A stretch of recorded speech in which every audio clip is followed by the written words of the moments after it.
My name is Jenna Pilant, and I'm a style-crazed full-time creative living in sunny San Diego.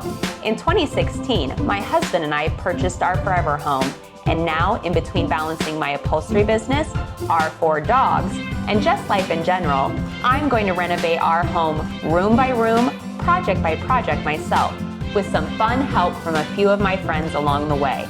And I'm going to share it all with you right here on YouTube. So, are you ready to see a room bloom?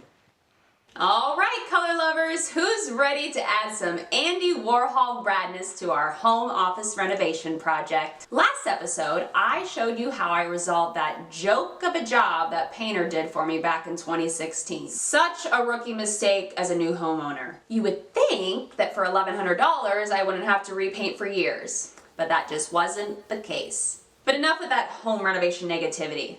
We're moving on to bigger and brighter things. When initially designing this home office space, I had thought a bright yellow built-in would provide me with enough color. But once I got that built-in repainted and stepped back to examine the other 3 bare white walls, I immediately knew I still had some color configuring to do. As when it comes to any of my designs, my gut wins rock, paper, scissors every time over any formal training. But where to add that additional color? I had already planned to paint the office's 3 doors each a different color, keeping up with the theme slowly happening throughout the rest of our house. So wherever I decided to implement even more color, I would have to take the door colors into consideration. But luckily for me, I hadn't landed on which particular colors for the doors. Thus, as long as whatever I decided to add design-wise included yellow, we'd be good. With the location of both the window and the sliding glass door, I decided the best wall for some additional color interest would be the one directly parallel to it. That way, whatever ended up going on that wall would be nicely lit from the natural outside light. I first was considering a mural, but didn't have the hours in my current design schedule necessary to devote the appropriate amount of time for such a task. So I decided wallpaper was once again probably the way to go. For the wallpaper, I wanted something that was both super colorful and yet somehow represented my creativity. I ended up discovering this wallpaper company in New York City that has an ongoing relationship with the Andy Warhol Foundation and just fell head over heels in love with their products. And at first, I was dead set on this money wallpaper that had dollar signs printed all over it. I thought it was visually jaw-dropping and made complete sense with my husband's long casino career, our dog's name Cash, but then I got the quote for the wallpaper and literally saw dollar signs, so that one's out. My second option, however, was not only better in price, but also made too much sense in hindsight not to pick. You'll see. Once landing on which Andy Warhol wallpaper to go with, I started the tedious task of smoothing an orange peel textured wall smooth. You might remember this from our master bedroom renovation project. Either way, it is not fun by any means, but is also so necessary for the success with your wallpaper. To start, you want to apply joint compound over the entire surface you are trying to smooth. You want to apply it thick enough to cover that orange peel texture, while also being thin enough not to make the wall uneven. Then, after joint compound has adhered to the wall for at least 48 hours, it's time to give the old arms a good old workout and get to sanding that wall smooth. And please, oh please, wear a safety mask for this task. You don't want to be breathing in those toxic dust particles. Plus, after creating that dusty mess, you've got the nightmare of a chore trying to clean it all back up.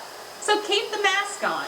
Next, it's time to prep for that first panel of Andy Warhol wallpaper. With the width of each wallpaper in mind, go to the side of the wall the wallpaper instructions suggest to start with. You'll find each wallpaper company varies in this step. For example, I was instructed to start on the right-hand side for the master bedroom's wallpaper. And then for the home office, well, you guessed it, the instructions say to start on the left-hand side. Now take a level and draw a vertical straight line that's 2 to 3 inches shorter in width than the actual wallpaper panel itself, allowing some additional overhang on both the left-hand corner of the wall, the ceiling, and baseboard areas. Now using a wallpaper tray with clean water in it, soak the first pre-pasted panel for a couple of minutes before slowly rolling it out and folding each end of the panel onto each other.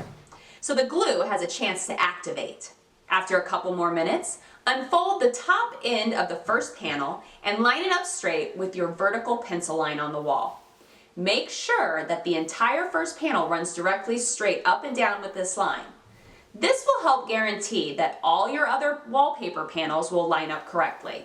Then make your way over the entire surface of the panel with your wallpaper smoothing tool, so you can eliminate any air bubbles that might be trapped between the wall and the paper. Once the bubbles are all worked out, take a damp sponge and once again wipe down the entire wallpaper panel. This way you will remove any glue that might have seeped onto the front, aka the pretty side of the wallpaper. Once all those other steps are done, get an X-Acto knife and something with a sturdy straight edge, and use it to remove the excess wallpaper at both the edges of the ceiling, the left-hand corner of the wall, and the baseboard.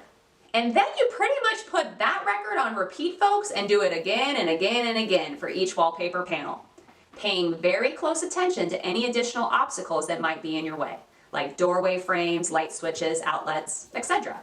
All right, you ready to see how rad this wall turned out with this paper? Man, I am so pumped to show y'all, and thank goodness I decided to make this last-minute colorful addition because, boom! Doesn't it just give such new meaning to the words room bloom?